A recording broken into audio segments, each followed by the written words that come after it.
दरखास्त की। आप अपने दोस्तों की सोहबत से लुत्फानंदोज होते हैं, जबकि मुझे इस पिंजरे में अकेला रखा गया है। मुझे आजाद करें। फॉर आजादी। परिंदे की दरखास्त सुनकर हज़रत जुनैद बगदादी रहमतुल्लाह अलैह ने पिंजरे का दरवाजा खोल दिया और इसे आजाद कर दिया। पाए टन दिया।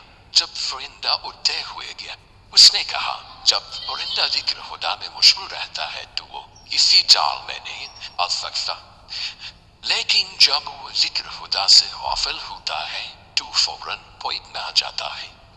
मैं एक बार जिक्र खुदा से गाफिल हुआ था, इसलिए पॉइंट में आया था। अब मैं कभी भी जिक्र खुदा से गाफिल नहीं होऊंगा।